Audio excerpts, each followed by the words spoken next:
জাবের রাদিয়াল্লাহু তাআলা আনহু বলেন, দাখালা রাজুলুন ইয়াউমাল জুমআ ওয়ান নবী সাল্লাল্লাহু আলাইহি ওয়াসাল্লাম ইয়াখতুব।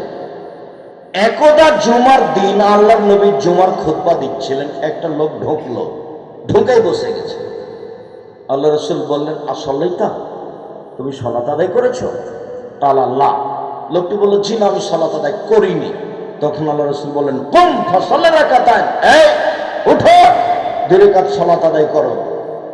খুতবা চলছে, তখন লোকটা ঢুকে বসে গেছে। আল্লাহ রাসূল তাকে উঠালেন, 2 রাকাত সালাত আদায় করালেন। বোঝা যাচ্ছে খুতবা চলাকালীন ঢুকলে 2 রাকাত সালাত আদায় করতে হবে। বোঝা যাচ্ছে ইমাম যদি দেখতে পান যে কোনো লোক মসজিদে ঢুকে বসে গেল, তাহলে তাকে উঠাতে হবে। খুতবা চলাকালীন ইমাম মুসাল্লির সাথে কথা বলতে পারেন, প্রমাণ এই যে আল্লাহ নবী বলেন, এই উঠো, উঠো, 2 রাকাত সালাত আদায় করো। ইমাম খুতবা চলাকালীন মুসাল্লির সাথে কথা বলতে পারে, প্রমাণ এইটা। মুসাল্লি খুতবা চলাকালীন ইমামের সাথে কথা বলতে পারেন, প্রমাণ সালাতুল ইস্তিসকার আলোচনা দেখেন। পল্লীর বেদুইন মানুষ খুতবা চলাকালীন মসজিদের বাহির দরজায় দাঁড়িয়ে বলল, ইয়া রাসূলুল্লাহ, হালাকাতিল মাসিয়াত ওয়া হালাকাতিল আমওয়াল। অনাবৃষ্টির কারণে বাড়িঘর ধ্বংস হলো, পশু প্রাণী নষ্ট হলো, বৃষ্টি নাই, দুর্ভিক্ষ। তখন আল্লাহ রাসূল হাত তুলে দোয়া করলেন, এমন বৃষ্টি হলো, 7 দিন যাবৎ বৃষ্টি চলতে থাকলো।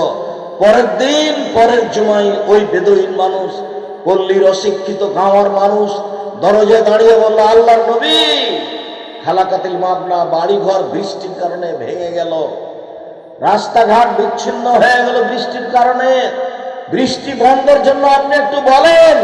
তখন আল্লাহ রাসূল বললেন, আল্লাহুম্মা হাওয়ালাইনা ওয়ালা আলাইনা, আল্লাহুম্মা লা আকামু আযরাবে ওয়া বাতিলা ওয়াদিয়াতু মানাবাতি শাজারা। হে আল্লাহ, তুমি আমাদের উপর আর বৃষ্টি দিও না, পার্শ্ববর্তী এলাকায় নিয়ে চলে যাও, গাছের মধ্যে নিয়ে যাও, উপত্যকায় নিয়ে যাও, যেখানে মানুষজন নাই, পাহাড় পর্বতে নিয়ে যাও। এইভাবে আল্লাহ নবী দোয়া করলেন। আল্লাহর নবী মুসাল্লির সাথে কথা বলছেন, মুসাল্লি আল্লাহর নবীর সাথে কথা বলছেন। আপসে কথা বলা নিষেধ, জুমার দিন আজান থেকে নিয়ে শেষ পর্যন্ত আপসে কথা বলা নিষেধ। কাউকে বসাতে হলে ইশারা করে বসাতে হবে, মুখে বলা হবে না, বসেন এভাবে বলা হবে না। বলছিলাম, সম্মানিত দ্বীনী ভাই বোন, জাবের রাদিয়াল্লাহু তাআলা আনহু বলেন, রাসূল সাল্লাল্লাহু আলাইহি সাল্লাম বলেছেন, ইজা খাতাবা আহাদুকুম আল জুমআ, যদি তোমাদের কোন ব্যক্তি জুমার দিন খুতবা দেয়, ইজা দাখালা রাজুলুন ইয়াউমাল জুমআ ওয়াল ইমামু ইয়াখতুব, কোন মানুষ যদি জুমার দিন ঢুকে, যখন ইমাম খুতবা দিচ্ছে, ইমামের খুতবা চলাকালীন কোন লোক যদি মসজিদে প্রবেশ করে, ফালিসাল্লি রাকাতাইন, সে যেন 2 রাকাত সালাত আদায় করে, ওয়ালিয়াতাযাওয়াজ ফিহিমা, যেন সংক্ষিপ্ত করে 2 রাকাত সালাত আদায় করে। হাদিস মুসলিম। সম্মানিত দ্বীনী ভাই বোন, আমরা আপনাকে অনুরোধ জানাচ্ছিলাম যে মসজিদে ঢুকে বসা নিষেধ, আগে 2 রাকাত সালাত আদায় করতে হবে। রাজশাহী চাঁপাইনবাবগঞ্জের ভাষাতে বলা যায়, মসজিদে ঢুকে আপনি বসতে পাবেন না, আপনাকে সালাত আদায় করতে হবে। আপনাকে তো করতে হবে, আপনার বাপকে করতে হবে। মানে কি? করতেই হবে, বসতে পাবেন। মসজিদে ঢুকে বসার আপনার অনুমতি নেই। তৃতীয় আলোচনা, আজান ও ইকামতের মাঝে 2 রাকাত সালাত। আব্দুল্লাহ ইবনে মুগাফফাল রাদিয়াল্লাহু তাআলা আনহু বলেন, রাসূল সাল্লাল্লাহু আলাইহি সাল্লাম বলেছেন, বাইনা কুল্লি আযানাইনি সালাতুন, বাইনা কুল্লি আযানাইনি সালাতুন, বাইনা কুল্লি আযানাইনি সালাতুন, ওয়া কালা ফি সালাসাতিন শাহ।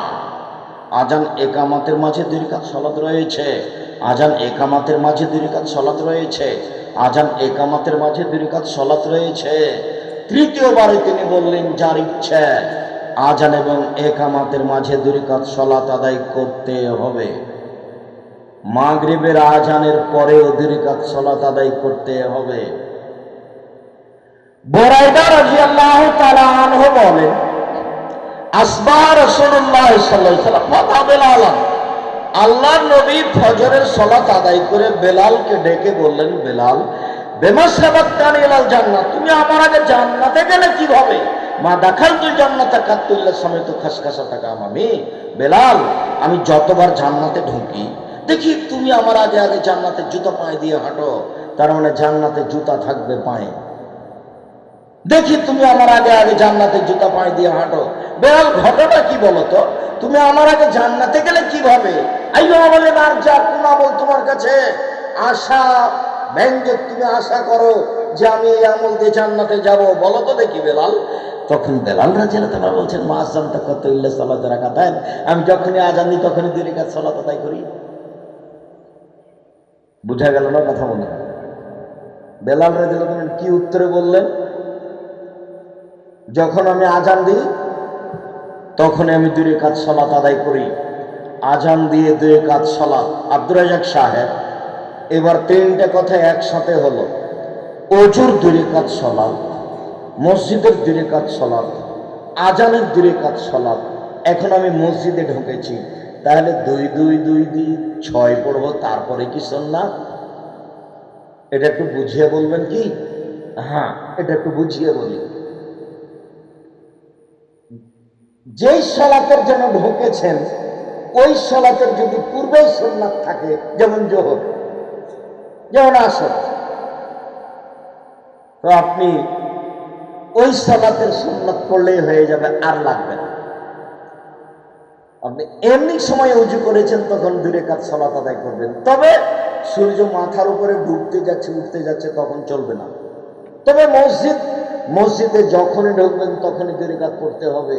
সূর্য মাথার উপরে থাক নাহি, ডুবতে যাক নাহি, উঠতে যাক, এটা হলো অনুমতি, এই জন্য পড়াই লাগবে। মসজিদে ঢুকে 2 রাকাত পড়াই লাগবে, তার কোনো সময়সীমা নেই। তবে যেই সালাতের জন্য যাচ্ছেন সেই সালাতের জন্য সুন্নাত পূর্বেই থাকে, তাহলে এগুলি সুন্নাত লাগবে না।